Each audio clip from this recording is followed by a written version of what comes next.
Jā,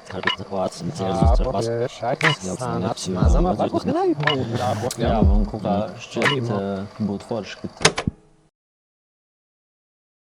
Kā tev ikdienā sanāk? Zīmēt vispār daudz? Nu, tavā gadījumā tu strādā ar to.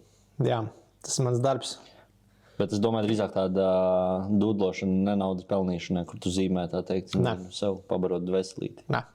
Nē, vispār nē? Vispār nē. Bet agrāk tas tā nebija. Nu, zini kā, ģimene dara savu. Nē, man vienkārši ir, man ir ģimene, jā, un man ir darbiņš. Un, Tev ir 3 bērni. Jā. Apsveic ar visiem. Paldies. Par jaunāko. Jā, jaunāko un svaigāko, pavisam jaunu svaigu. Bet līdz ar to tas nozīmē, ka man patīk, protams, zīmēt un darīt šīs lietas, mākslu, bet ir arī citi gan pienākumi, kas ir diezgan daudz, gan arī intereses, ko man patīk arī ārpus mākslas darīt. Kas ir tev interesi ārpus mākslas? Man patīk lasīt grāmatas, man patīk, es īstenībā tagad mācos latīņu valodu, piemēram. Wow! Okay. Tad kaut kāds laiks man aiziet arī tur nedēļā, ko es tam veltu. Ne šausmīgi daudz, bet tāpat tur vismaz viens vakars man ir tur jāpagatavojās, un tad ir viena nodarbība, vienreiz nedēļā. Un tā,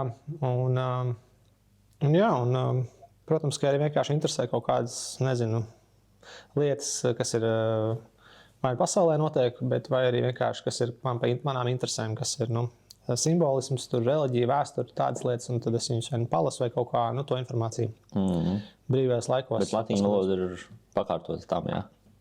Es zinu, latīņu valodu palielam viņi tagad izmanto tikai vai medicīnā vai reliģijā?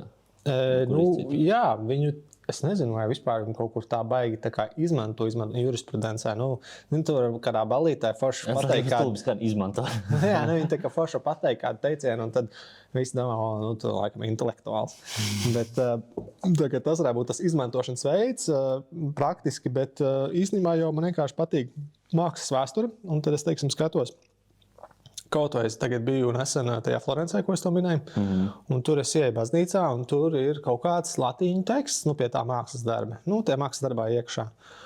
Un man vienmēr ir interesanti pastīties, kas tur rakstīts, jo to ir rakstījis cilvēks pirms varbūt 1000 gadiem. Un, jā, man interesē uzzināt. Un ko tur parasti raksta?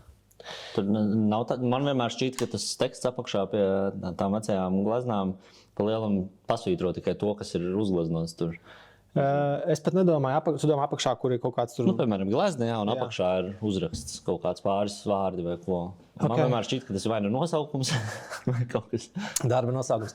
Nē, es domāju vairāk, piemēram, tu ieej un ir mozaīka tajā kā sauc, kupolā, un tur ir gan attēlots, piemēram, Kristus vai Dievmāte vai kāds cits kaut kāds svētais sižets tēls. Un tur ir arī kaut kāds tekstīņš, kas parasti nav garš tekstīņš, bet tie ir biežāk kaut kādi vārdi no Bībeles.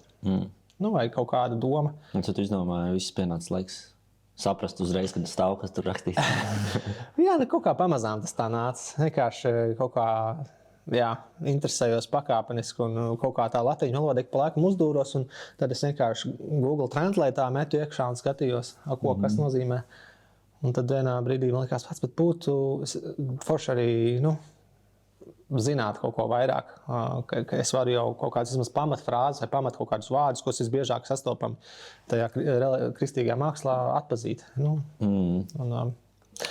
ļoti interesanti. Ļoti interesanti īstenībā, jo tik daudz valodas nāk no latīņu valodas. Tāpat angļu, franču. Ir pat latviešu valoda, kaut gan kas nav nekādā veidā nenāk no latīņu valodas, bet viņi ir kaut kādi vārdi, kas ir līdzīgi vai tādi paši pat, kaut kādi ietekmi. Un vienkārši interesanti pastīties uz pasauli mums apkārt caur šo prizmu. Ok. Šo es negaidīju. Roberts mācās latīņu valodu. Tu tagad jau kaut ko zini latīņu valodā? Tā kā kaut kādas tev... Kameras priekšā nezinu. Kaut kādi vārdiņi, ko tu... Teiksim, es tagad spāņu valodu mēģinu mācīties. Jā? Man bērns tā kā prasa, tētī, kā ir pildspalva spāniski? Boligrafā. Tu tādā veidā zini kaut kādus? Peristilo, man liekas. Peristilo? Pildspalva? Latīniski. Bet tad jau nebija vēl pildspalvas. Jā, tas ir labs jautājums. Tad nebija pildspalvas, bet bija kaut kāds. vai tas attiecās? Nē, zīmolim ir cits vārds latīniski. Es aizmirsu kāds. Jaunvārdi tur, dators, piemēram, nav latīniski. Bet tāpat spāņu valoda arī nāk no latīņu valodas. Jā. Tā kā ja tu zini latīņu, tad tu noteikti būs vieglāk iemācīties spāņu. Jā, tu gribēji teikt, ka tu minēji, ka daudz valodas izriet no latīņu valodas, tad tu tagad apgūsi latīņu valodu. Tas lielais karkas tev būs, un tu tagad to atzars toreiz tā. Pēc tam vairs nezīmē tulkot grāmatas. Piemēram. Kur tu mācies spāņu valodu? Tu arī iekoros kursos vai kā? Es sāku mācīties kaut kādā Duolingo, Jā, es arī. Un tad man tur ir latīņu valoda Duolingo. Jā. Okay. Bet man ir vēl privāta nodarbības pie viena spāņu džeka, ar ko es strādāju kopā. Super, tad jūs ejat. Bet man labu laiku nav bijušas nodarbības, tāpēc jāatsāk. Es esmu iepauzējis ar spāņu valodas apgūšanu. Jāatsāk. Bet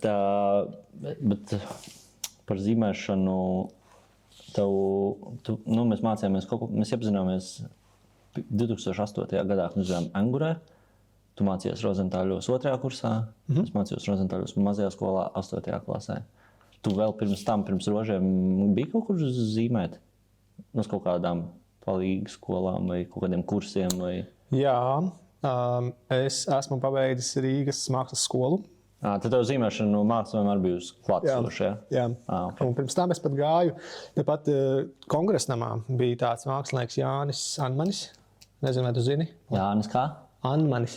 Manuprāt, viņš pasniedza Oskara Kalpaka skolā pāris gadus vēlāk. Viņam vienmēr ap kaklu bija kaut kāds to gan es neatceros, tas bija ļoti sen. Tāds sirms vīrs. Jā. Bet es ceru, ka es neesmu sajaucis viņu vārdu, tas būtu tik muļķīgi. Pēc tam izrādās, ka viņu nesauc Jānis, bet uzvārds Anmanis. Nekās montējot tagad pielikšu viņu bildi vārdu. Un tad es gāju jau maziņš būdams, man vecāki veda pie viņa zīmēšanas kursos. Tā kā tas bija tāds pirmais, kas, solis mākslas izglītībā. Bet vecāki tev vispār nebija saistīti? Tev mamma ārstu, tētis? Arī ar abi divu ārstiem. Un kā tu atrapies mākslā? Kā viņi izdomāja, ka tev Robim jāzīmē? Laikam saredzēja, ka man vienkārši tas tā padodās un sanāk un interesē. Un līdzīgi kā mana meita, varētu jau teikt, ka rekur, es esmu tētis mākslinieks, tad arī tad mani bērni būs kaut kādā veidā saistīti vai ieinteresēti mākslām. Bet es nekādā veidā, es tā kā neuzlieku nekādus spiedienus, ka speciāli jums tā kā, jums bloki, bērni, sāciet zīmēt, jums tā kā laiks. Bet paši viņi izrāda interesi, un kur katrs dabiski vairāk izrāda to interesi, to es arī atbalstu. Un man liekas, ka man vecāki līdzīgi darīja. Viņi redzēja, ka man pašam patīk, sanāk, un tad viņi vienkārši palīdzēja iet tajā virzienā. Un tad tu iestājies pēc tam rožos, kā jau rožos, pamēģinam visu ko, dažādus mēdīgus žanrus. Jā. Un tu rožos sāki arī, tu uz sienām arī krāsoji. Bija tāda lieta, jā. Un Roberta, tas, kurš mani vispār pirmoreiz pavilka uz sienām. Bet tu sāki sienām rožos. Vai tu drīksti stāstīt, vai stāstīsi savu alter ego vārdu? Kāds tev bija? Vai to mēs paturēsim noslēpumā? Labs jautājums. Es varu pateikt, tad skatīsies, kā tas iedarās. Frost bija mans vārds. Es sagvārds.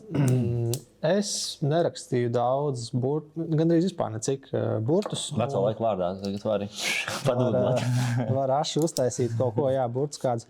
Un es arī vispār netagoju necik. Man tāgi neuzrunāja īstenībā vairāk tā ielu mākslas pasauli, kas ir tāda tēlaināka. Un es atceros, ka Kivī bija liela, tāda iedvesma. Tos, ko viņš darīja, Saims Kivī. Un tad to es darīju sāku kaut kādos 14 gados, man liekas, īstenībā. 14? Tas ir pirms rožiem. 8. klasā.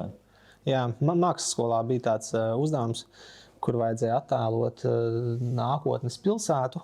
Un tad es iztēlojos, kā varētu izskatīties nākotnes pilsēta. Tad tipiski, man liekas, pirmās idejas ir postapokaliptiska kaut kāda aina, kur ir kaut kāds, kataklizma notikusi. Un tad loģiski iedarētos tajā visā, ka tās sienas pilsētas būtu apzīmētas. Tā man likās toreiz. Un tad veicot tā teikt research par šo tēmu, es atklāju to, ka īstenībā man interesē arī tieši tas, kas tur varētu būt uzzīmēts uz tās sienas. Un tad tur arī kaut kā pavērās tā interese. Un tagad, ja tev pateiktu, kāda ir nākotnes pilsēta, tā ir šīs postapokaliptiska. Es ceru, ka uz to velk, ne? Nu, jā, vispār tādos laikos dzīvojam. 2000, kurā tur sanāk 6. gadā, kad tu kaut ko dulloji. Be careful what you wish for. Tagad es jau ceru uz debesu Jeruzālemi. Tas ir pilnīgi cits koncerts. Tur, es par tādu nezināšu. Jā, tas ir nāk no Jāņa atklāsmes grāmatas Bībelē. Un tad tur ir tāda aina par to pēc šīs zemes un debesīm, kas tad notiek tālāk, kad šī pasaule beidzās. Un tajā pilsētā nav grafiti, bet tajā pilsētā sienas ir no zelta un dārgakmeņiem. Un nav, man liekas, ka nav pat, es nesašu vairs saule un mēnesis, bet katrā ziņā gaisma nāk no Dieva. Un, tur izklausās, ka ir, varētu būt forši. Ok. Tā kā, jā. Cerams, ka ne postapokaliptiski. Bet jā, un tad tu jau biji Frosts, kad iestājies Rožos. Un Rožos tev uzreiz uz grafiku vilka, vai tu arī gāji cauri glaznošanai, tēlniecībai? Kurš tev bija tāds medijs, kas tev interesē vairāk? Jo tu biji baigais grafiķis, atceros. Jā. Rīktīgi smalki varēja visu kaut ko izzīmēt. Jā, kas ir interesanti, ka tā arī ir, kā tu saki, bet tas nav vairs tas, ko es daru mūsdienās. Bet tas smalkums ir saglabājies. Jo šobrīd es glaznoju, šobrīd es ar smalkām mazām otiņām strādāju. Bet tieši tas varbūt ir saglabājies no tās grafikas, kaut kāds tāds smalkums un uzmanību uz mazām detaļām. Es neglaznoju tādus lielus formātus, kā piemēram, es redzu, skatos fonā, tev ir lielas glaznas ar lieliem laukumiem, un to es īsti nedaru. Staiso, tie darbi ir mazi un smalki. Un tad, jā, tā interese bija par grafiku tieši, un grafikas tehnikām, un būtībā jau zīmējumu kā tādu. Un tad es domāju, tālāk skatījos, kas ir tas zīmējums, kā viņš var tikt tulkots kaut kādās jau mākslas valodās. Bet tagad es iesaistos Rožos, ka mēs jau tā iepazināmies kārtīgāk. Es atceros, tu man bija diezgan nozīmīga figūra, tā kā manā agrīnajā attīstībā. Jo, teiksim, tu man radīji iespēju par to, kas ir grafika. Pirms tam man bija par grafiku pilnīgi cits iespējas. Man vienmēr šķiet, vecas kaut kādas grāmatas. Zinu, ka Latvijas mākslas vēsture, kur liels tumšs pleķis kaut kāds puses mērēts un ko tur litografija. Man tur kaut kas man tāds, Un tad es skatos, wow, kaut kāda tā kā smalki, kaut kāda vai grafiti elementi, vai kaut kāda paterni, kurus tu izzīmē, ka to pasniedz kā grafiku. Pēkšņi krāsas, kaut kāds koša oranža un zila kaut kāda. Un tāds, grafika izstāsta diezgan jaudīgāk kā pirms tam. Tāpat es arī uz sienām, kad uzsēdināju, tad arī man šķita, jo mēs arī lielāko, es neesmu arī līdz šim nekad tagojis.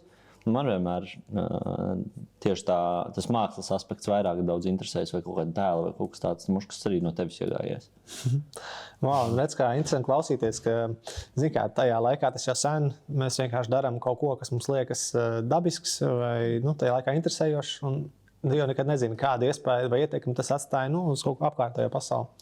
Tā kā prieks dzirdēt, Erika. Jā, nevar jau zināt, varbūt es būtu bijis kas sakrīgāks, ja es nebūtu saticis. Paldies! Bet, piemēram, tu es atceros, arī man parādīja Arīzu, kurš man joprojām nenormāli patīk. Jā, man arī. Un es saticis. Tā bija tas gods, viņu satikt arī, jā. Jā. Viņš, man liekas, ir labs piemērs grafikai. Šobrīd, piemēram, kādas ir litogrāfijas viņš taisa? Es tev parādīšu, kādas viņš taisa. Aiziet. Tev ir oriģināli. Un pat nav tālu. Drīkst piecelties un apskatīties, ka tu man pados. Kurš ir taisa te no viņa jaunā? Ko var paņemt palūrē? Kurš gads tas ir? Tikko jaunākais editions. Svaigi pirkts, nopietni? Jā, es nopirku mums kādiem pāris mēnešiem. Es tikai neesmu pagūs viņu vēl ierāmēt. Bāc. Litogrāfija. Jā. Un tu esi darījis litogrāfijas tehnikā kaut ko, ja? Man bija Rozentāļos diplomdarbs, un bija litogrāfija, man bija iedomājies triptiks. Bum, bum, bum. Uz vislielākā akmeņa, kāds bija pieejams. Un katrā triptikā 3 krāsas. Un tāpēc man 9 reizes bija tas akmens nelaimīgais jāpucē, jāslīpē, jāzīmē. Jā, tas ir nopietns darbs ar tiem akmeņiem. Jā, tas man tāds jaunības maksimālisms. Tā kā litogrāfiju es labi zinu. Un šādu efektu panākt litogrāfijā. Bet es skatījos video no tā, kā šo taisīja, tur kaut kas tomēr bišķi savādāks bija. Tur bija tas akmens, bet viņš nebija pilnībā notīrīts vai kā, un tad vienkārši tā kā lika klāt vēl un vēl un vēl. Nopietni, jā. Kaut kas tur, es nezinu, varbūt tehnoloģiski kaut kas ir pamainījies. Nav tā kā mums akadēmijā mācīja. Jā, vienkārši līdz nulē tu viņu nopucē un tad atkal. Nē, protams, tas jau īstenībā forši, ka viens ir tas, ko tev iemāc, bet otrs, ko tu praksē darbojoties, pēc tam pielāgo pa savam. Un es domāju, ka tas ir kaut kāds viņa arī autortehnika, autortehnikas elementi ienākuši. Skaists darbs, viņam prasās tādu skaistu rāmīti, Erika. Jā, es domāju. Un likt goda vietā, baigi forši tiešām. Sienas, gan jau turpat arī kaut kur ies. Jā. Bet jā. Tas ir meistars, jā. Viņš ir meistars. Dažreiz, zini kā, gan par viņu, tev ir kādreiz bijis tā kā, ka tu skaties, kā tas pats nelaimīgais Instagrams, tu paskrolē cauri, un tu redzi, ko daži citi tev arot biedri dara. Jā. Kaut kur ārzemēs. Kas strādā tās pašās tehnikās. Jā. Un vienkārši cik nenormāli krūti viņi taisa, un tu sēdi tā scrollot. Kāda jēga man vispār kaut ko darīt, ja kāds to dara? Man ir līdzīgi, bet tomēr ne gluži tā. Man vairāk ir tā kā, man tas vienmēr ir bijis arī tagad, vēl nesen, protams, es kaut ko pamanu, tā kā saka Instagramā, ko kāds mākslinieks ir uztaisījis, un ir tā sajūta, ka bāc tik krūti, nenormāli forši. Un iezogās varbūt arī kaut kas no tā, ka, ne gluži kāda man jēga, bet tā kā, pats viņam, es nezinu, vai to var nosaukt par skaudību, bet, tā kā, jā, te ir kaut kas tik skaists vai foršs klients vai foršs projekts. Bet nākamā doma ir, bāc, ja viņš var, tad, hei, es arī varu. Tāda spītība man arī vienmar bijusi, tā kā ar ko es sliktāks. Jā, vai tieši tā, sliktāks, vai arī vienkārši... Un tad es pastos uz saviem darbiem, pastos uz viņu darbiem, tad, labi. Ir atšķirība. Nē, labi, tas ir viens, bet otrs, ka tomēr ir kaut kas, tāpat mēs varam realizēt kaut kādus savus projektus un cīnīties par tām iespējām un censties uz izcilību, tanī, ko mēs darām. Tā kā, man liekas, tas ir labākais, ko tu vari paņemt no citu mākslinieku darbiem, ir tāda iedvesma uz izcilību arī savā praksē. Jā, tā ir. Vienīgais baigi, jā, man tas bieži vien dod baigo tādu, kā tā teikt, iedvesmu, bet tādu labu grūdienu, impulsu, tā kā saņemties, jo es redzu, tā kā, kur ir tā latiņa. Un tā kā, kas man dod tādu motivāciju vēl cītīgāk, kārtīgāk, kvalitatīvāk strādāt. Jā, un tas ir tas pozitīvais efekts no tā, ka kādam labi sanāk. Ka visiem pēc tam visi cenšas labāk. Varbūt tas ir tas konkurences labais aspekts. Ka rezultāts ir labāks visiem beigās, ja viens ir izcils. Tā ir. Jā, es par šo nebiju domājis. Forši. Un, es tagad atlikšu nedaudz atpakaļ. Sākumā tev biogrāfiju var bišķi paņemt. Tu pēc rožiem, tev nebija tas klasiskais variants, ka taisno uz akadēmiju. Es domāju, pamēģināt Lielbritānijā padzīvot, pamācīties. Jā, bet īstenībā es mēģināju arī akadēmijā. Es gribēju akadēmijā, es vienkārši netiku. Tu netiki sākumā? Jā. Ok, cik interesanti. Un tu pat taisno uz grafiķiem stājies? Es uz grafiku stājos un es netiku. Un tad es domāju, ko lai dara. Un tu zini, kas tev iegāza? Priekšmets kaut kāds vai uzdevums vai atzīmes? Tā, tagad jāpadomā.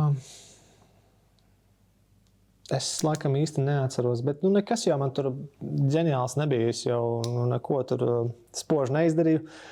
Un paliku, es neatceros, vai kaut kur netālu no tās strīpas, aiz kuras ir tie neticēji, tur es arī biju. Un tad es devos, likās, ka nevar tā veselu gadu, ko es tagad darīšu. Un jādodās, kaut kas jādara. Un tad es iestājos arī Anglijā, ilustrācijas nodaļā īstenībā, kas tagad liekas. University of Creative Arts, un tas nebija nekāds tur St. Martins vai kas tur krūtais līmenis nebija, bet tas bija kaut kas, tas bija Anglijā, un tas bija netālu no Londonas, viņiem tur bija tā skola, bet ne Londonā, un tad tur es arī gadiņu pavadīju. Bet es tur tā man īsti neiepatikās, un tad es domāju, man jāmēģina vēlreiz, un es mēģināju vēlreiz, un tad ar otro reizi gan es iestājos mākslas akadēmijām. Es atceros, tu tad teici, ka man kaut kāds iespējās atmiņā, ka tādā skolā, ka tur ir vispārīgi visiem vienaudžiem un ar studijām, ka tur esot nenormāli krūta tehnika, viss aprīkojums, visi materiāli, viss, bet ka tur esot šausmīgs līmenis. Savukārt akadēmijā Latvijā ir tieši otrādi, ka ir nenormāli labs līmenis, bet šausmīgi slikta tehnika, aparatūra un materiāli. Jā, kaut kas uz to pusi bija, jā. Bija tāda sajūta, ka tiešām, ja tu pats esi ar tādu iniciatīvu un ar savām idejām, tad to inventāru izmantot bija bauda un prieks. Tur bija viss jauns, vai ne? Tu aizēji uz kaut kādu sietspiedes darbnīcu, un tur viss ir jauns un svaigs, un atliek tik darīšanas vaina, vai ne? Jā. Tik malts. Un tas pats ar visur arī, tur, jā, visas darbnīcas, visas tehnikas bija līmenī. Bet kaut kā viņiem iztrūks, tas jau, man liekas, tāda lielāka tēma vispār par rietumu kaut kādu mākslas izglītību, ka viņiem iztrūkst tāds akadēmiskā puse, kas atkal mūsu akadēmijā akadēmiskā ir atkal stiprā puse, ka viņi, mēs vēl Latvijā, protam, anatomiski uzzīmēt cilvēku, vai ne, telpiski ar zīmuli to visu uz papīra uzlikt un arī uzgleznot. Bet tur atkal tās prasmes nav. Tur tiek novērtēta vairāk tava kaut kāda konceptuālā domāšana un idejas. Īstenībā, tu taču pats esi beidzis vīskomus, un tev noteikti ir, kas sakāms par šo, par tādu konceptuālo domāšanu un akadēmisko tehnikām vai piegājienu. Jā, man kaut kā šķiet, ka būtu forši, ka tas tik jāmēģina nesačakarties meistarībā, kaut kā to nodefinējot. Man ar viskumiem vispār bija ļoti interesanti. Es vienmēr esmu bijis tāds ar rokdarbiem saistīts, man vienmēr patīc glaznot vai kaut ko tādu vizuālu taisīt. Bet es iestājos viskumos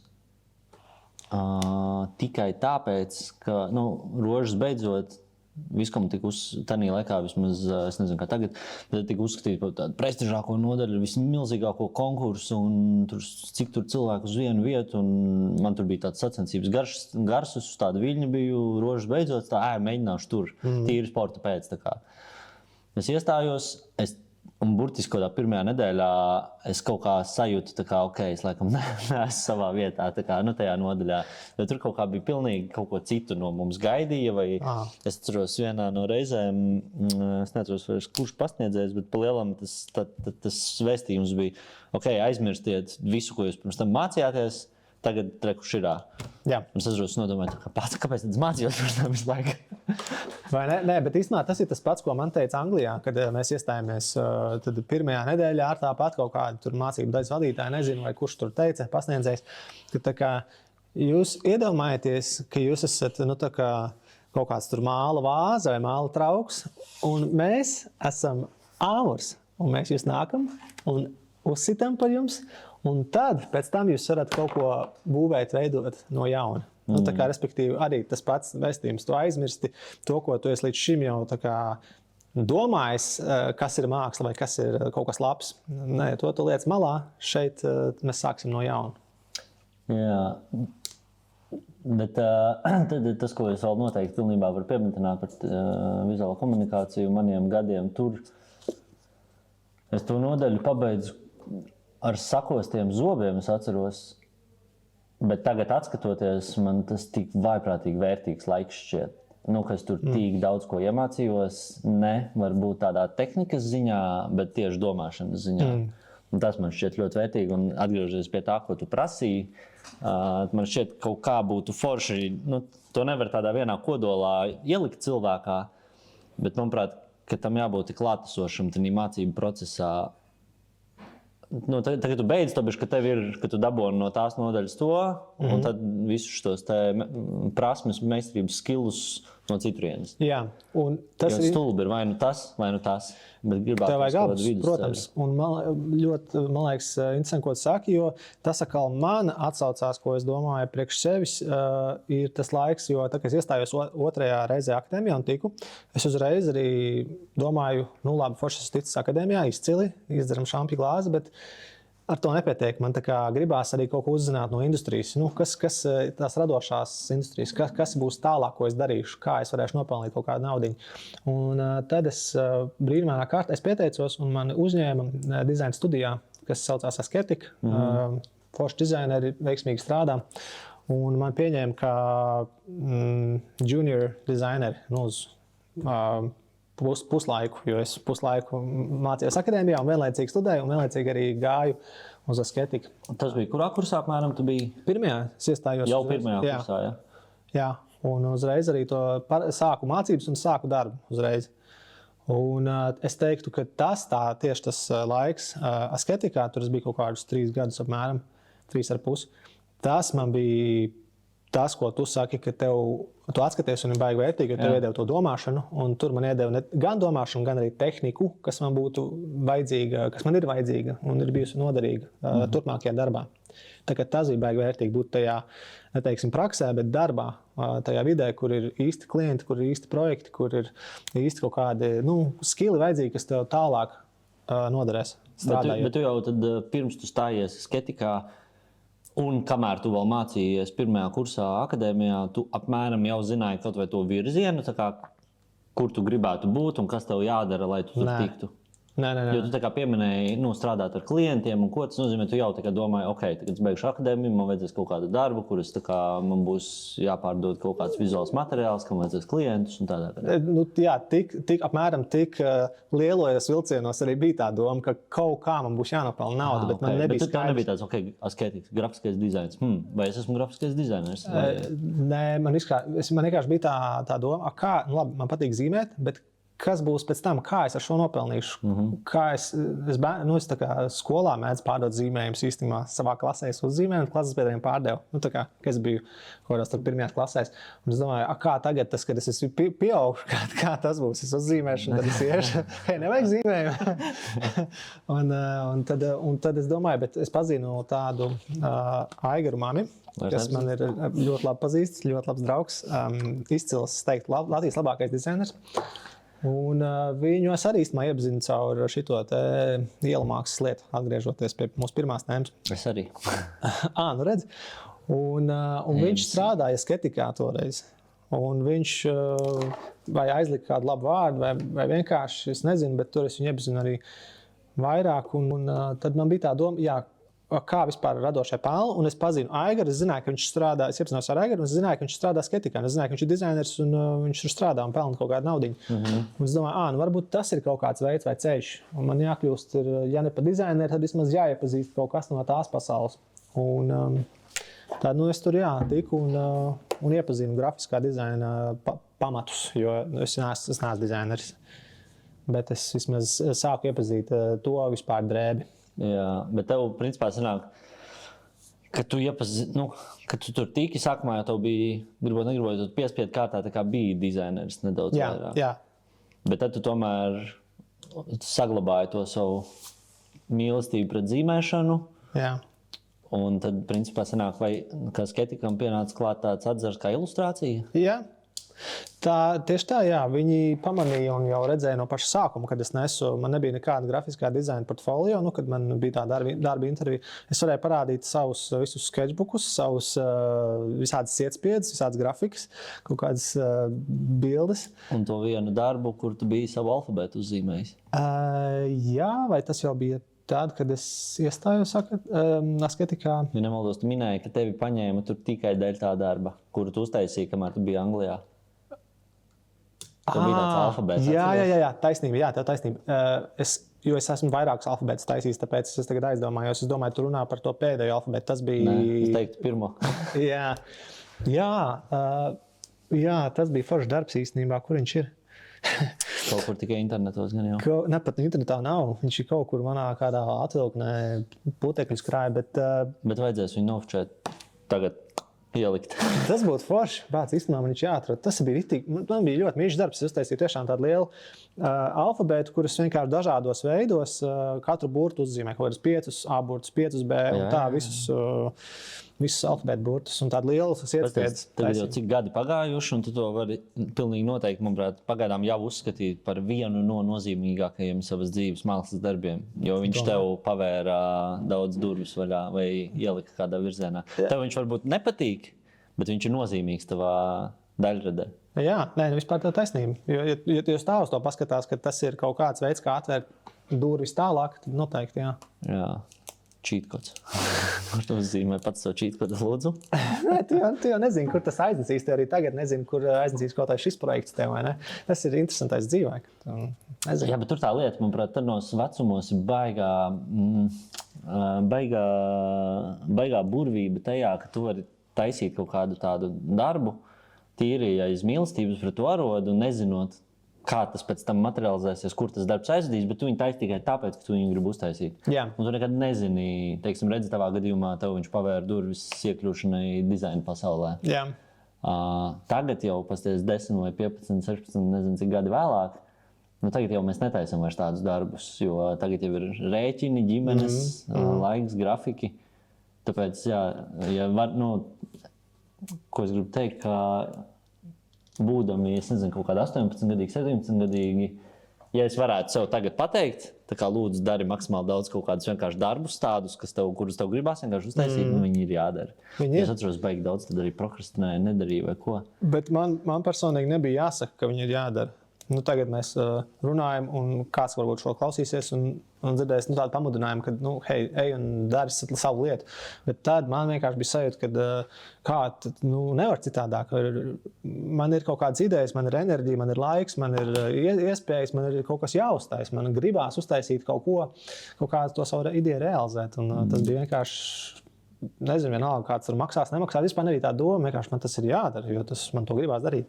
Mums tā pa krāsošana arī bija tur kā pamesta māja, reku jaunu, mēs tur vēl neesam bijuši, jāiet krāsošana, nevar. Ārā ziema ir pirksts sals, kas jāiet, vajag. Jā, mēs gājām. Jā, ir kaut kāds tāds drives, kaut kas iekšā ir, kas tev mudina vienkārši darīt. Jā.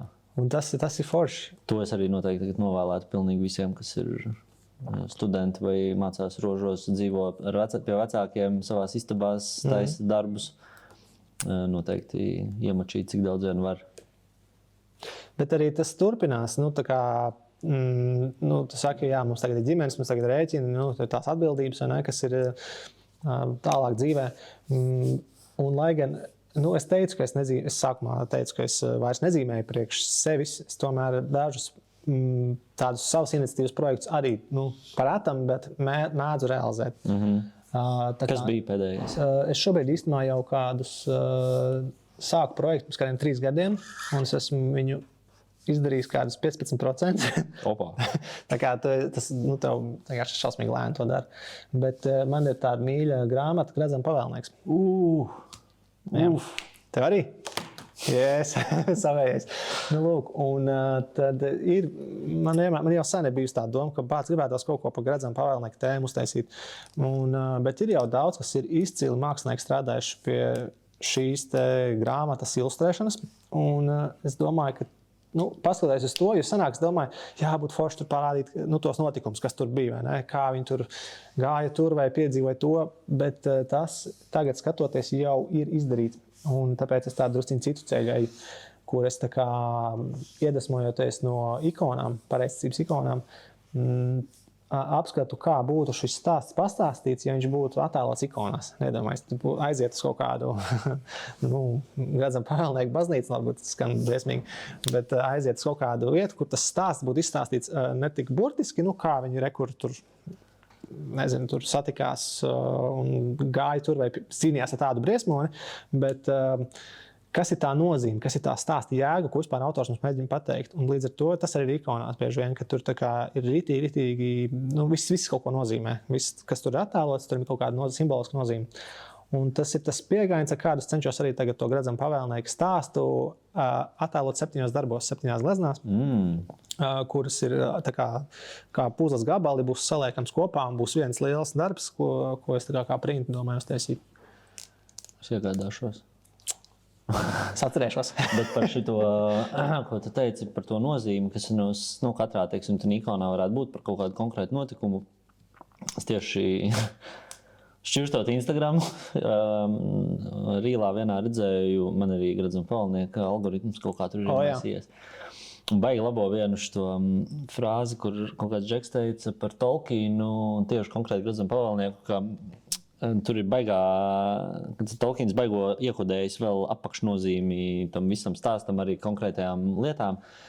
Bet pa lielam, kā Mordor un Sarumans, kā viņi radās, ir cilvēka slinkuma dēļ, jo viņi nedarīja ikdienas darbus, ko vajadzētu darīt. Pa lielam, kas ir tā kā melnie vārti, Blackgate. Tie agrāk bija Gondors vārti, pa kuriem vispār nerūpējās, un tam ļaunumam ļāva attīstīties. Dēļ tā, ka viņi neapkaro ikdienā ar kaut kādām vienkāršām darbiem, un viņš palēnām uzauga līdz orki Mordoru un viss šeit. Tā kā cilvēku nolaidības dēļ, ka viņi paši pieļauj, ka tas ļaunums viss attīstījās. Jā, tas man atgādina arī, tas ir tāda sen zināma patiesība pēc būtības. Ja tu neadresē problēmu tagad, tad viņi izaugs par lielu puķi, kas aprīs tev pašu. Tas, ap citu, man izklausās arī pēc Jordan Pitta. Tas pilnībā ir par mani. Es atzīstos. Grēksūdz. Es visu dzīvi esmu mucis no problēmām, nekad neesmu viņas varējis mācējis konfrontēt un tādā garā. Un tagad es aizmucis tik tālu, ka es dzīvoju Islandē kaut kādā nekurienē, un tālāk ar zēlu nav kur mukt. Bet hei, tu esi dzīvs, kamēr es dzīvs ir iespēja. Jā, nē, tagad par laimi jau viss jau sen jau iet uz labo pusi, bet tas ir pilnībā tas, ko teici, absolūti par mani, jo es nekad nerisināju savas problēmas, vienmēr viņas tā kā atliku, apgājuši tā, vai matriksā izvairījos, ka problēmas lidoja. Jā, to klasisko atliecienu. Nu jā, un tad viņš izaug lielu puķi. Ir tāda bērnu grāmata, kas saucās, aizmirst kaut kā sauc to bērnu, man liekas, And the Dragon. Un tad tur tieši tā arī, varbūt, gan jau, ka esi dzirdējis vai redzējis, ja es atcerētos to vārdu tam puikam. Un tur tā doma ir, jā, ka kamēr tu uz to problēmu neskaties, viņi tikai aug, un beigās tam viņš rāda tiem vecākiem, tas puika, reku, hei, tur ir puķis, mums ir, un viņi saka, kāds puķis neeksistē, ko tu runā. Un viņš tik aug ar katru, viņi neeksistē, viņš izaug lielāks. Un tad beigās viņš aiznes visu māju, un tad tādi vecāki pamana, ka, hei, ir puķis. Un, jā, mans puķis noteikti arī bija vīts. Kurš arī tika atlikts, viņš tika auga.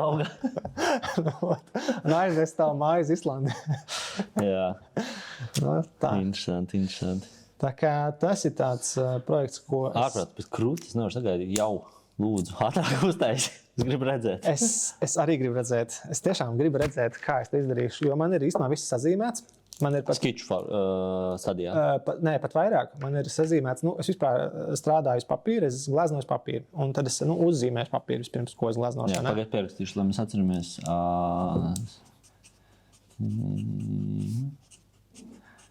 Turpinu. Jā, un tad man ir jau viss, jo skice ir kaut kas, kas nav daļa no oriģināla. Tas ir vienkārši pirms tu dari to galdarbu.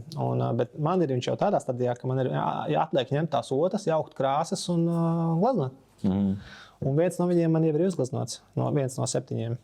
Var pateikt, kas tur ir? Tas ir, to var apstīties man Instagramā. Tas ir viens no maniem pēdējiem darbiem. Okay. Un tas ir vienīgais, man tev jāatzīstās, ka tas nav tieši Gradzenu pavēlnieka sižets, bet tas ir, es nezinu, vai tu esi pazīstams, bet viņiem tur tāds plašāks universs, kas ir aprakstīts Silmarionā. Zini?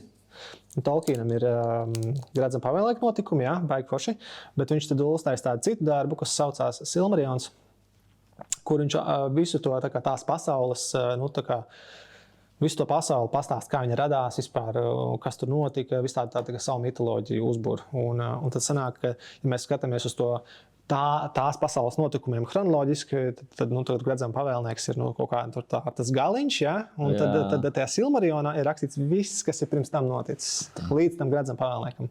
Baigi interesanti, ja tev esi fans, tad es tev ļoti iesaku palasīt.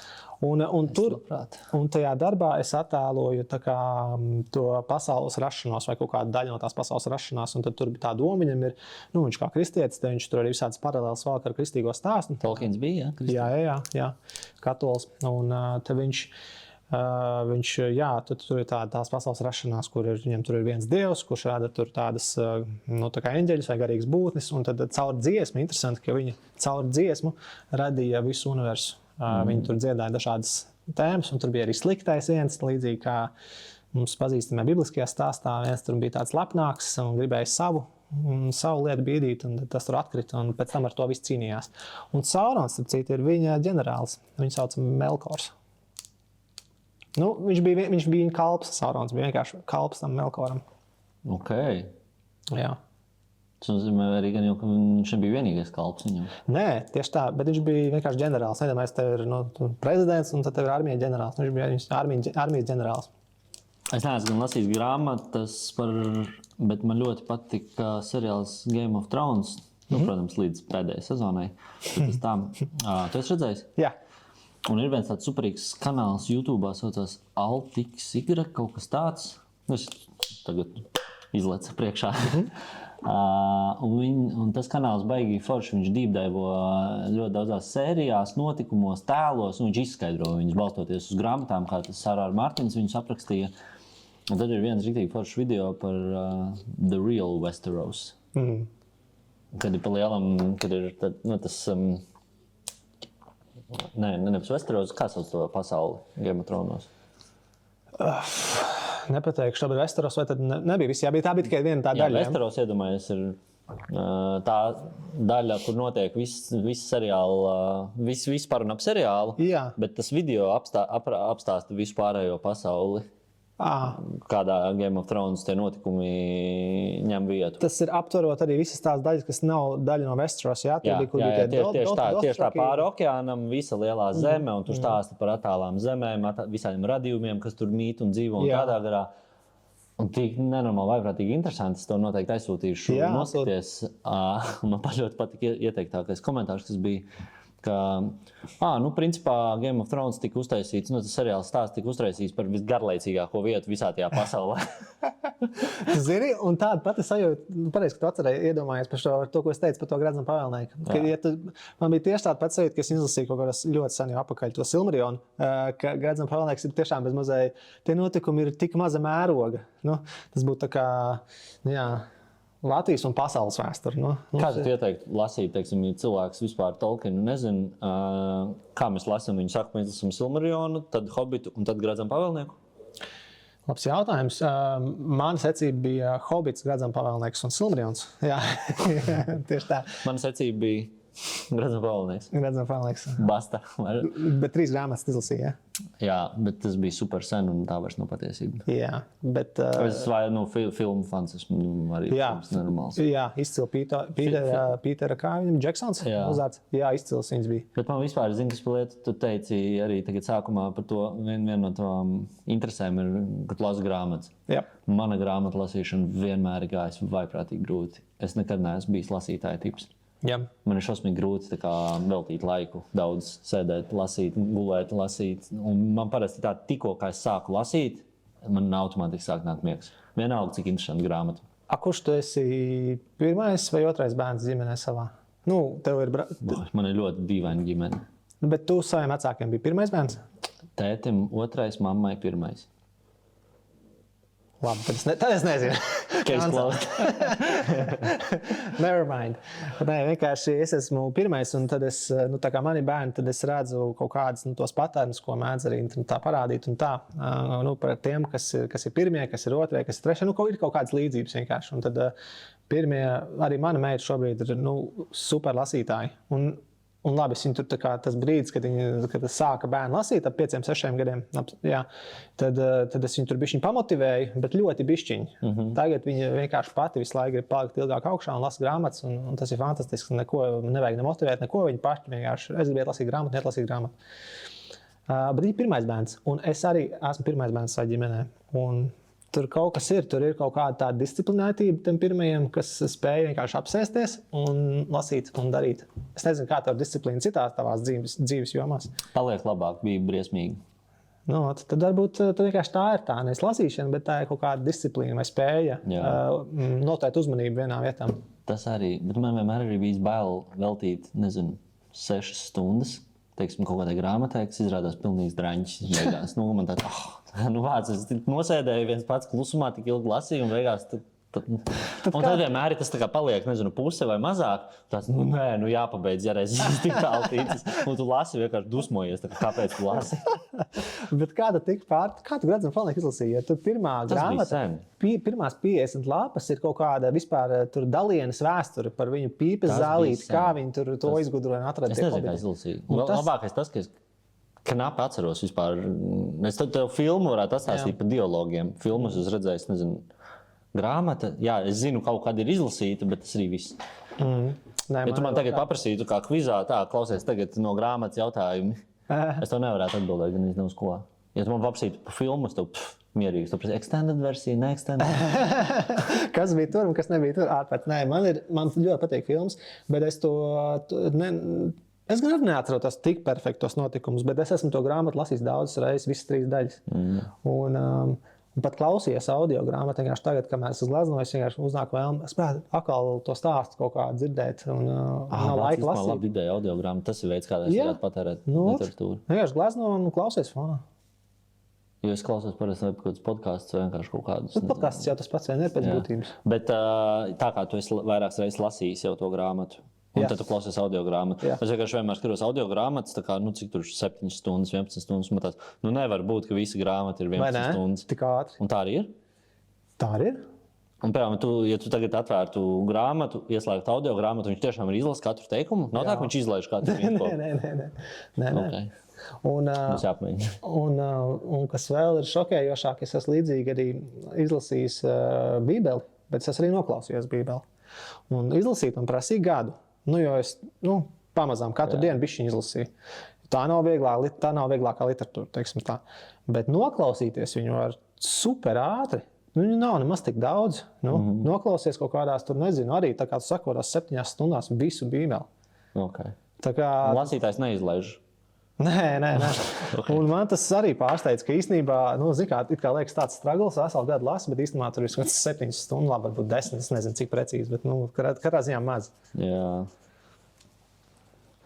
Tāpēc, ka zini, kāpēc? Tāpēc, ka tu jau, kad tu pats lasi, tu jau arī pārlasi vairāk, varbūt, es nezinu, vai Gredzenu Falnieku arī, bet daudz, vismaz tajā literatūrā bieži vien, ko es lasu, es esmu spiests pārlasīt vairākas reizes vienu to pašu, jo es tā kā mēģinu saprast, saprast to domu, vai arī reiz tu esi nogurs tieši tā, un tad tu esi spiests pārlasīt, jo grūti nokoncentrēties. Bet, tas sajūtas tik labi zinu. Tīpaši, kad ir kaut kāda obligātā literatūra, kaut kāda studiju gados, kad bija, kad kaut kas jāizlasa ir. Man tāds, es tā kā izlasu lapu, bet man vispār nereģistrējās tas galvā.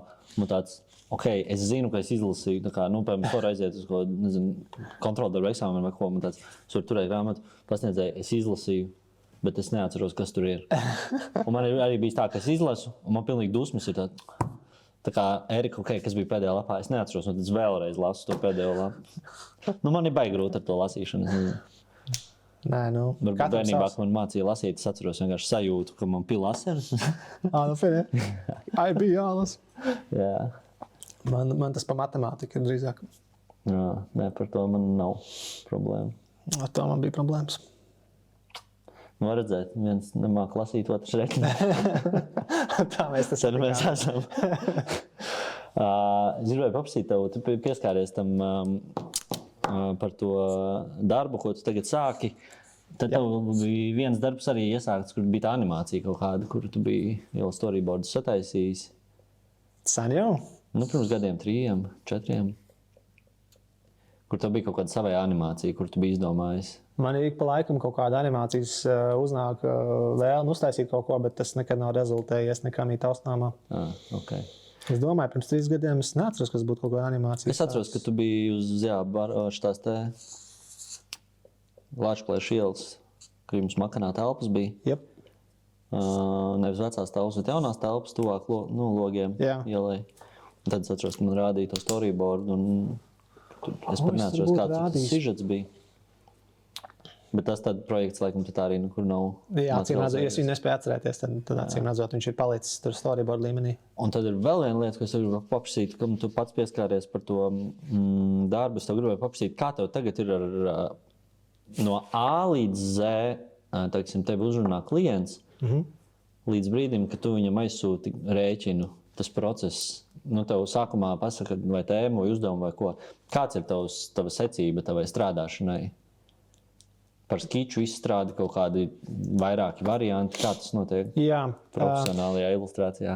Jā, tas ir īstenībā to procesu arī bieži vien klientiem izstāst, lai viņi saprot, ko sagaidīt un kāds ir tas process, jo tur jau vajag tādu zinām skaidrību.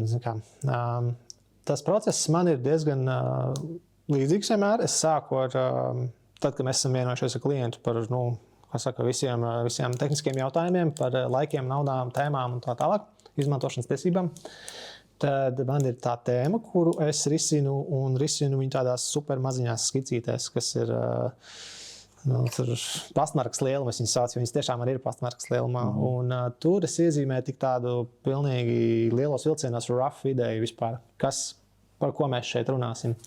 Un tad tādus variantus es nosūtu prezentācijā klientam, bieži vien klienti mēdz būt arī ārzemēs, un tad nosūtu prezentāciju ar kaut kādiem 3 līdz 2 līdz 4, teiksim tā, pārsvarā 3 variantiem, un tad klients izvēlās vienu variantu, ideālā gadījumā bez aizķeršanās. Ja? Vienmēr bez aizķeršanās, viss ir super, kā pa sviestu. Jā, protams.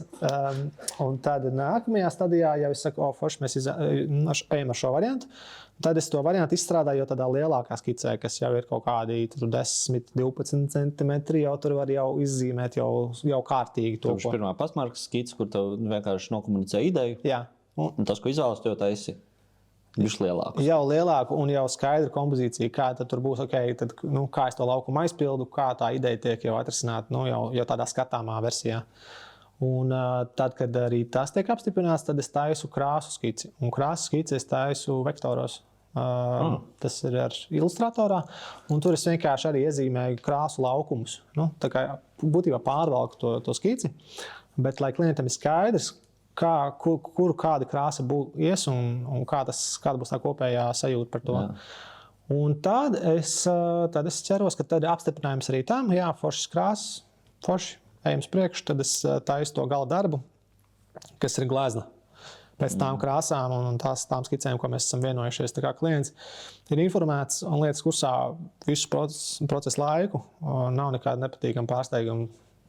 Tev ir bijis kādreiz, ka tu, teiksim, ka ir apstiprināta krāsa skica un visu, un tad tev jārealizē jau tas gatavais produkts. Un tad tu sāc gleznot, vai nu tu nevari uzjaukt to krāsu, kur tu pats esi izvēlējies, vai arī, ka tu pēc krāsā un domā, pats datorā izstās viens, bet dzīvē izstās sliktāk.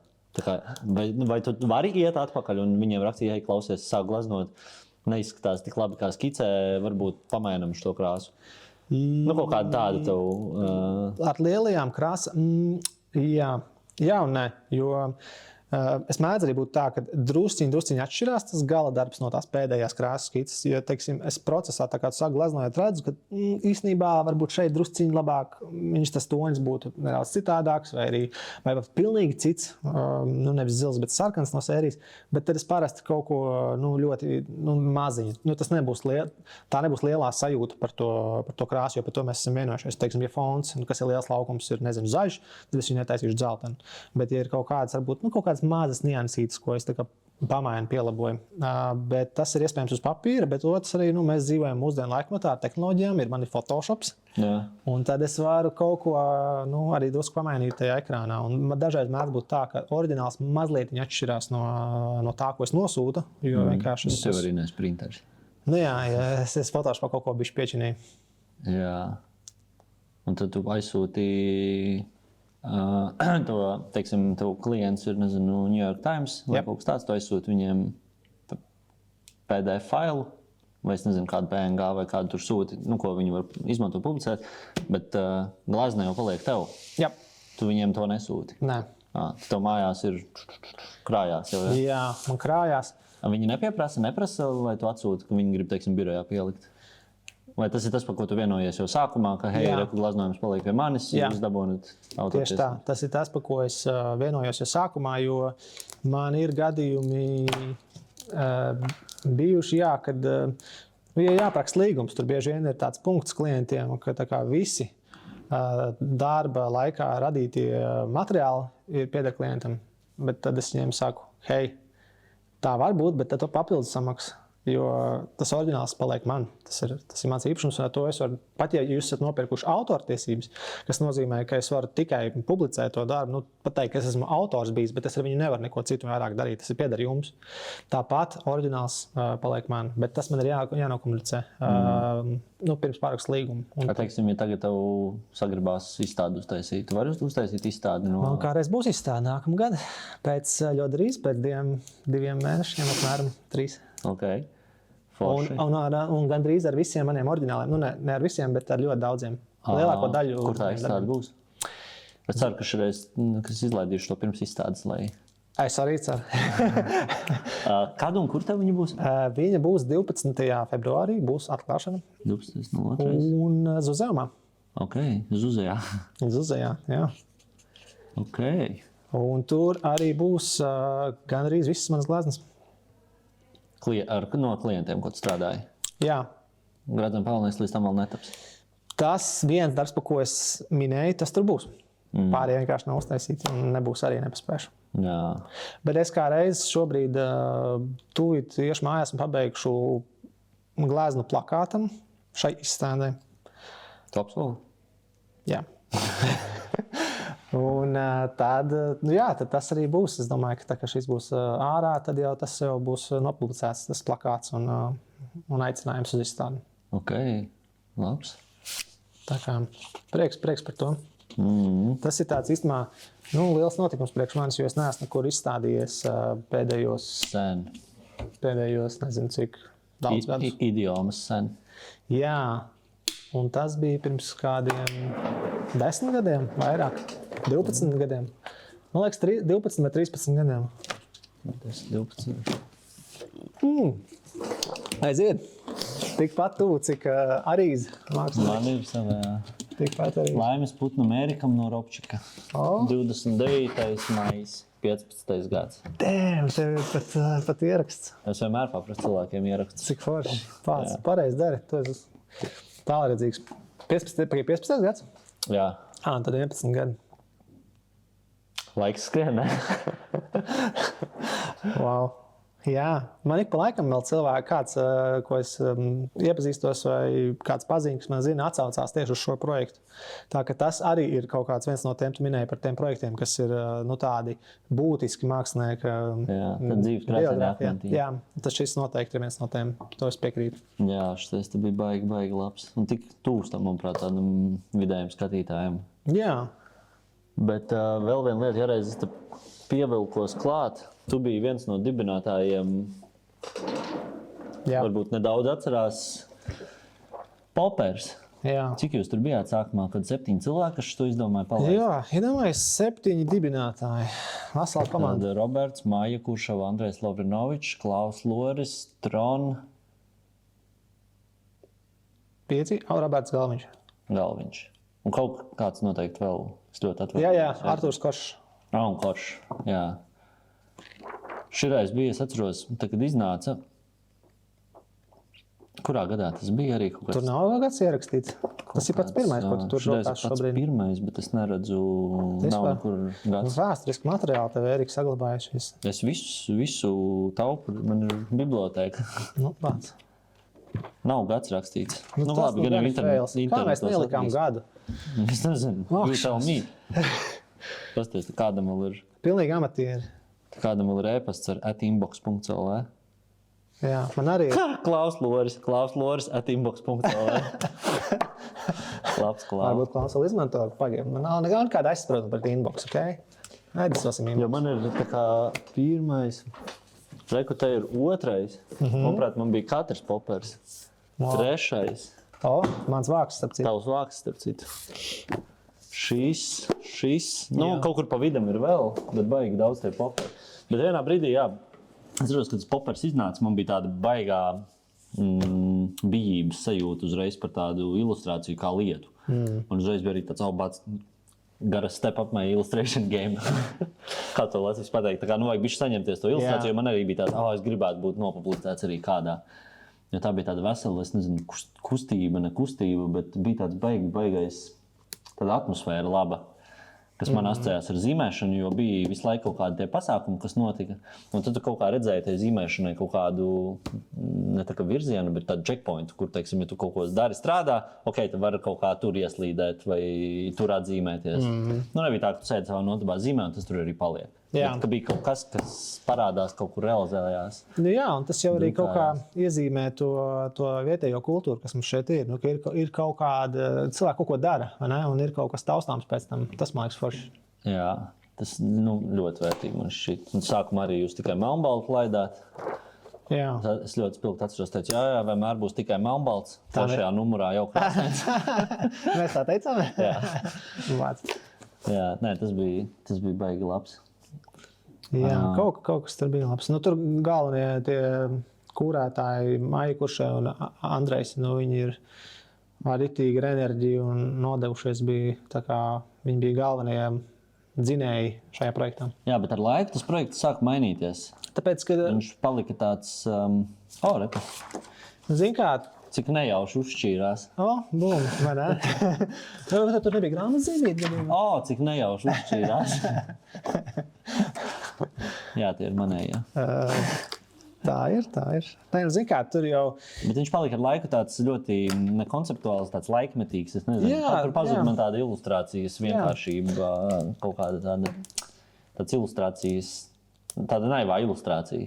Tas, kurš ir tas galvenais bīdītājs, tas jau arī nosaka mūziku. Un tas tiešā gadījumā bija manis tikko minētie Andrejs un Maija. Vienkārši mēs pārējie tur pamazām katrs pēc sava numura atbirām no tādas aktīvas dalības. Jā, jo katram bija savs, es atceros galvenais, kurš, jo šim, manuprāt, galvenie bija tu un Aigars. Nē, Galviņš un Aigars. Nē, es un Trons.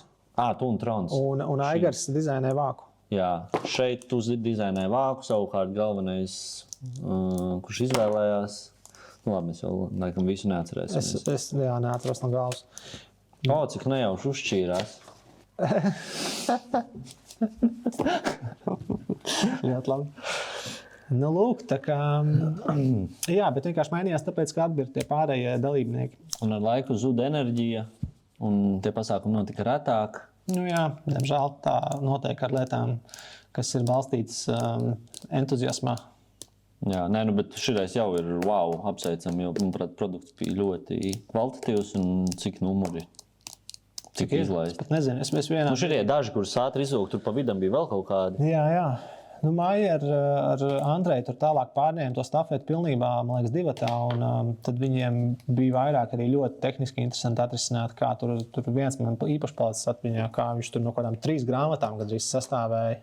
Viena grāmata, bet viņas sastāv viņa tā kā 3 dažādos formātos. Jā, pareizi. Bet tad vēl pa vidam bija, pagaši to es varētu pamēģināt atrast. Bija, šitais ir viens no pēdējiem, kas jau bija tāda. Riso, jā? Riso. Bet bija kaut kur... labi, šo es tagad... Bet iedomājies, Maija dabūja savu riso printeri. Viņa, un tieši šitā popera vajadzībām, un te viņi tur izbīdīja to, jo viņš arī maksā normālu naudu. Jā. Un viņa to ieviesa akadēmijā. Man liekas, akadēmijā viņiem bija mākslas akadēmija. Tu kā visu, ko mums varētu zināt, viņiem tur bija priekšmets vai kaut kāds uzdevums, kur viņi ar to printeri varēja strādāt.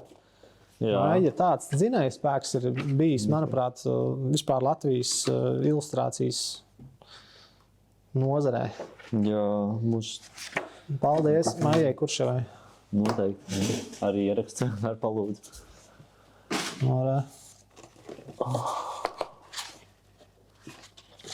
Man te bija viens tāds baigi arī labais popera numurs, kuru es tagad uz sitienu bāc nevaru atrast. Bet arī, kurš bija laikam ar visu riso taisīts. Labi. Nezinu. Kaut kur viņš te ir. Ļoti foršs papīrs ir pēc taustas. Jā. Tur jau arī tik daudz detaļu, kam var pievērst uzmanību tajā publicistikā. Jā, tā ir. Bet, labi, bišķiņi atlicot atpakaļ. Tev nebesīja dažreiz... Tev ir savs menedžers? Ko tu domā ar menedžeri? Tas, kurš tev pasaka, Robi, kur tev tev ir 3 nedēļas, tev jāuztais, es nezinu, Nike'am 2 ilustrācijas pa tēmu. Jā, aģents. Man ir aģents. Jā. Jo, jā, man ir 2 aģenti. 2 aģenti? Amerikā un Ķīnā. Ok.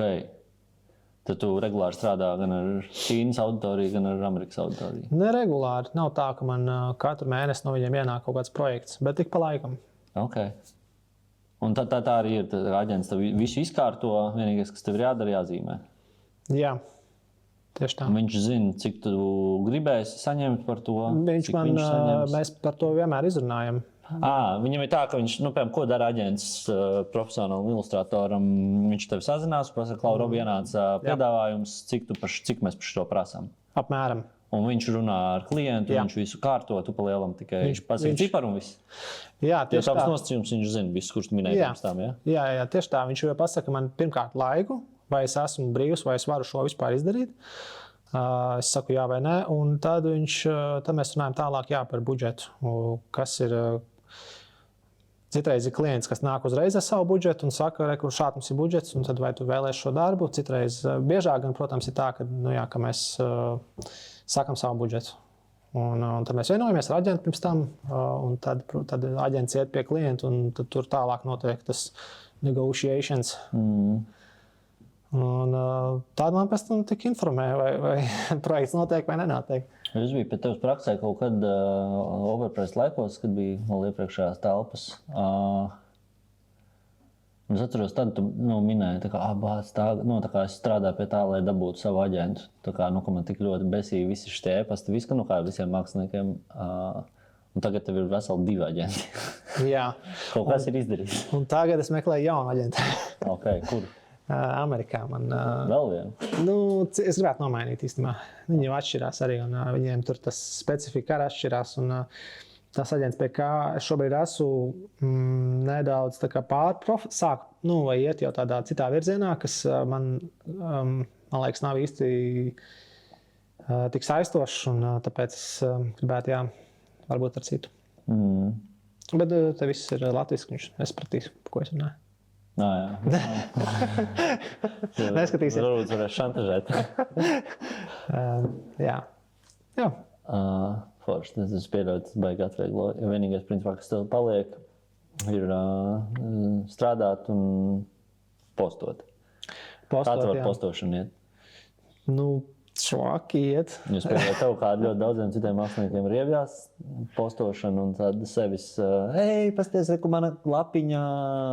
Zini, kas ir? Nē, man neriebjās postot. Laiki. Tas aspekts varbūt tā mazāk, bet man postot, man patīk, jo ir gandarījums, ka es esmu darījis šo darbu, un tad tu viņu var parādīt pasaulē. Tas ir forši.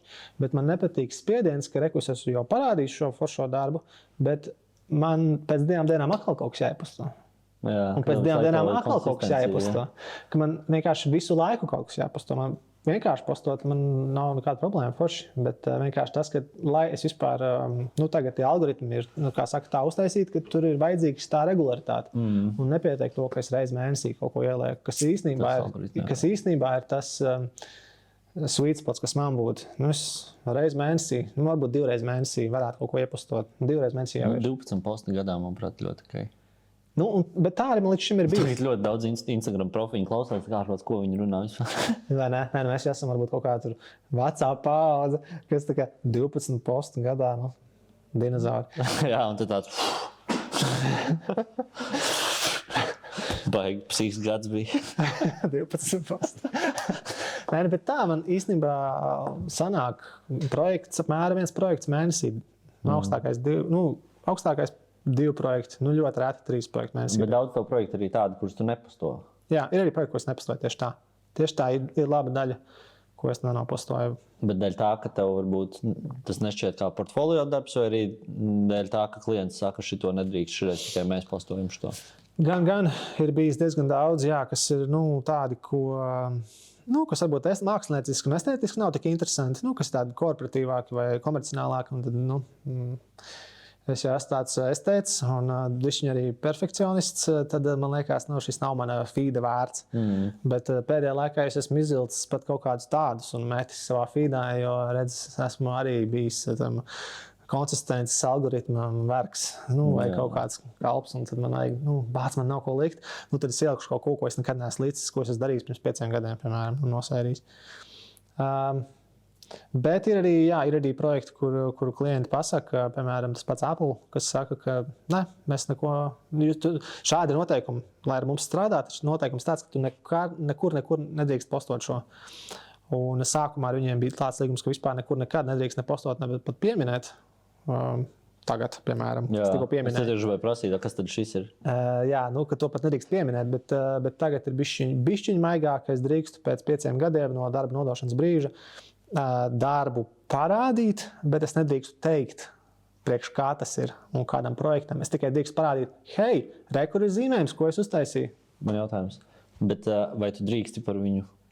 Tu vari viņu nerādīt, bet vai tu vari izstāstīt, kam tas bija, kāpēc tas bija un kas tur bija? Es vienkārši domāju, kāpēc viņi ir tik ļoti tādi protektīvi par... Es vienmēr, vairs jau es nesūdzos, es esmu pieredzis, bet es esmu vairākas reizes ar dažādiem viņu cilvēkiem par to runājis, kāpēc tā, vai tiešām nevar, vai vismaz nevar pēc tiem 5 gadiem, tad es teiktu un rādīt, ka kur es ar jums strādāju, un šis bija tas projekts, un šis sen vairs nav aktuāls pēc 5 gadiem. Viņi jau regulāri izmanto mākslinieku visādas pakalpojumus, un tas jau ir kaut kur aizgājis, bet nevar. Sorry. Tāds mūsu, vēsturisks policijas, mēs to neietekmējam, to ir izdomājuši. Tu pat nevar teikt, kur viņi paši publicē to? Tāpēc tu viņiem aizsūti ilustrāciju? Jā. Kam viņiem viņu vajag? Nē, to es zinu. Es jau zinu. Un kur viņu liek? Man ir bijuši... Mēs viņu varam apskatīties kaut kur? Jā. Piemēram, Apple mājaslapā kaut kādā rakstā kaut kur? Man ir bijis lielākā daļa manu pasūtījumu no viņiem ir bijuši priekš Mac App Store. Tas ir tur, kur aplikācijas tu lejuplādē. Un tur ir kaut kāda tāda, es tur bieži neeju, bet tur ir reklamē viņi jaunas aplikācijas, ne tikai viņu, bet vispār jebkādas aplikācijas, kādas tur dabūt tajā App Store. Un tur ir attēli bieži vien, kas nāk līdzi, kas nav to aplikāciju veidoti nemaz, bet kas ir viņu pielikti. Un tad tie attēli, tās ilustrācijas ir tas, ko viņi no manis, piemēram, un no citiem māksliniekiem pasūta. Un ieejot App Store, tu vari redzēt. Varbūt tāpēc arī viņi negrib, lai tu to posto, jo tas ir kaut kas īpašs tieši tam cilvēkam, kurš tā āpu ņem. Bet tas jau kaut kur internetā ir. Bet tā jau pa visiem klientiem, tas ir viņu īpašā lieta, ko es priekš viņiem esmu taisījis, un viņi to saviem atkal tālāk klientiem dod un rāda. Jā, bet nevienam tik stingri nav. Microsoftam arī īstenībā tikpat stingri. Tā kā viņi baigi neatšķirās tādā ziņā. Jā, klausies, vēl es gribēju paprasīt tavā skatījumā, kāda ir atšķirība starp gleznu un starp ilustrāciju tagad? Jo tu tagad glezno pārsvarā, bet tu kā esi ilustrators. Jā.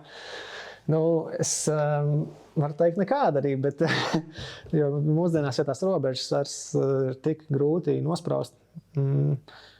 Bet tādā klasiskākā izpratnē, jo es jau gleznoju,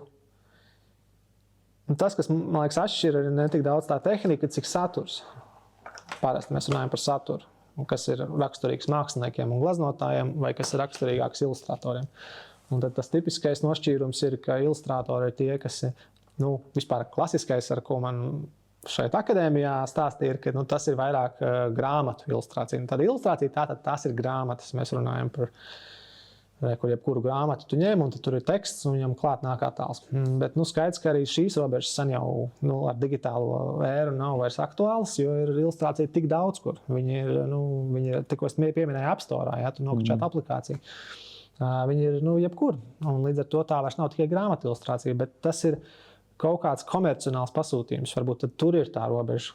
Kaut arī, protams, grūti tā definēt, jo arī mākslai un gleznotājiem ir pasūtījumi, kurus viņiem ir jāizpilda. Varbūt tur joprojām ir tas pēdējais, ka ilustrācija kalpo bieži vien par tādu līdzekli vai veidu, kā tās pasūtītājiem, klientam nokomunicēt savas vērtības vai savu ideju vai savu produktu viņu klientiem un tiem, kas viņiem dod naudiņu. Nu, pieņemsim, ja mēs runājam par nezinu, Nike, viņiem tur vajag pārdot savu produktu, savus botus, un tad es ar savu ilustrāciju palīdzu radīt to tēlu vai izveidot to tiltu starp viņiem un viņu pircējiem, radot kaut kādu attēlu, kas ir pievilcīgs, kas aicina varbūt uz kaut ko vai dot kaut kādu sajūtu, kas rada viņu brenda tēlu un veicina pievilcību. Principā palīdz nopelnīt viņiem naudiņu. Jā, jo man radās kaut kad arī, es domāju par to, tā kā, teiksim, parasts kaut kāds vizuālais attēls, vai tā ir glezna, un tad, teiksim, ilustrācija.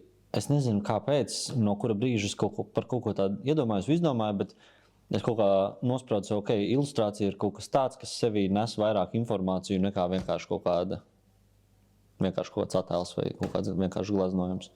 Tā tu priekš sevis to skaties, ja? Kaut kad es nezinu, kāpēc es sen tā izdomāju, bet tad tāpat laikā ir ļoti daudz ilustrātoru. Es atceros viena sieviete, kur tur rādīja, kas, teiksim, glezno tikai ar temperu un kaut kādus ēdienus. Jā. Super dzīdri. Un kas tur ir? Nekas. Tur tikai produkts vienkārši viens uzgleznots ko? Viņi ir ilustrātori. Lai gan viņi glezno ar temperu visu laiku. Vai ne? Kaut kāds objekts. Un viņi ir gleznas. Man gribētos teikt, tā kā, hei, varbūt tu esi gleznotāji. Tā kā... Jā, jo ir taču tik daudz arī gleznotāju mākslinieki, kas glezno kluso dabu vai glezno ainavu. Tur arī ir vienkārši kaut kas, ko viņš redz. Viņš attēlo, viņš interpretē dabu apkārt redzamo pasauli uz audekla vai uz papīra. Bet, principā, to atšķirības starp ilustrāciju un glezniecību tā baigi vairs mūsdienās nevar noteikt. Atkarīgs vienkārši kā tu pats sevi dēvē. Laikam, nevar varbūt vairs tik viegli definēt to tādos lielos vispārinošos terminos. Tur jāskatās tad individuāli konkrēti, uz konkrēto mākslinieku. Piemēram, ja tev uzņēmums nāk pie saviem iekšējiem mārketinga cilvēkiem un saka, mums vajag, mums ir jauns produkts, mums vajag kaut kādā foršā veidā to parādīt pasaulē. Visticamāk, viņi var iet, visticamāk, viņi ies pie ilustrātora, bet viņi var iet arī pie gleznotāja. Viņi jau var teikt, ka atkarīgs no tā produkta un no tās vēlmes. Viņi var teikt, aiziet pie gleznotāja, pie tāda paša Arīza, piemēram, par ko mēs te runājām, tu man rādīji tik oriģināli. Viņš ir mākslinieks, viņš taisa savā darbnīcā darbus. Lai gan to darbu saturs ir varbūt tāds ilustratīvs pēc savas formas, bet viņš pamatā ir, negluži gleznotājs, bet pat gleznotājs arī viņš ir glezno. Bet pie viņa nāk arī klienti un saka, vai tu varētu mums skatlogam, piemēram, uztaisīt, tur bija Hermès. Ar botām, kas bija, ja? Vai ne? Varbūt pat arī tas, bet Hermès, es atceros ar zirgiem. Viņš bija uztaisījis. Jā. Superīgs, nelamā foršs. Bet, tur tas nav klasisks ilustrators. Viņi aizgājuši pie mākslinieka un saka, mums ir skatloks, mums ir mūsu veikals, vai tu vari kaut ko foršu tur uztaisīt. Un tā, ka tur jāstāsta pēc tā individuāli. Viņi var aiziet, kā saka, gan pie mākslinieka, gan pie ilustratora. Tas no tām vajadzībām laikam izriet vairāk. Bet tad, sanāk, ilustrācijai kā tādam lielumam, viņai ir cits mērķis kā glezniecībai vai mākslai kopumā? Tu gribi tās kategorijas. Nē, vienkārši es mēģinu pats priekš sevis, kad es sev uzdodu tos jautājumus. Man, teiksim, kaut kāda savs viedoklis, es domāju, kā tu uz to skaties. Vai ilustrācija ir kaut kāda tāda misija, vispārīga? Jā, tieši tas ir arī, kā es mēdzu agrāk varbūt mēģināt to definēt, vai skaidrot tās atšķirības ir tieši, kā tu saki, ka ilustrācija ir kaut kāda misija, viņai ir uzdevums. Un tas bieži vien nāk no klienta. Tas pārsvarā īstenībā nāk no klienta. Kur klients tev dod uzdevumu, un tad tu šo uzdevumu interpretē caur ilustrāciju. Tas ir pasūtījuma darbs, un tam ir misija, vai tas ir grāmatā, ja to tekstu kaut kā interpretēt, vai tas ir skatlogā, produktam, fons, pievilcīgs. Un, tam ir kaut kāds uzdevums. Un tad bieži vien mākslā man bija tāda sajūta, ka māksla netik daudz risina kaut kādu uzdevumu. Viņai nav tāda varbūt tieši misija, bet drīzāk uzdod jautājumus vai tā kā aicina skatītāju domāt par to, kas ir tā tēma, ko tas mākslinieks risina. Tas tur nav tieši komerciāls mērķis. kas ilustrācijā mēdz būt. Nevienmēr arī, nekad nevar teikt vienmēr vairs mūsdienās. Nekad nevar teikt vienmēr. Pretruns. Bet, Never say always. Paradoks. Bet, nu jā, kaut kā tā, bet atkal es saku, to ir grūti tā nodefinēt. Un kaut kur vēl tur dizains pa vidam visam tam bija. Jā, pareizi, dizains.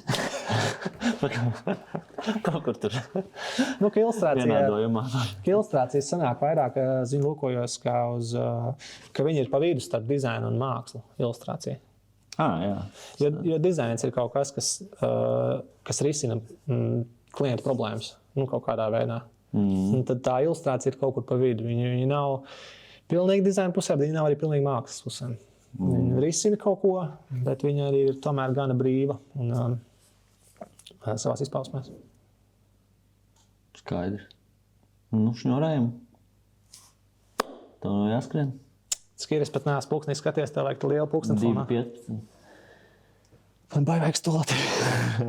Pirms tu skrien, tev vienīgais, man baigi nav ko uzdāvināt, bet tev uzdāvināt iedot savus novalcenes.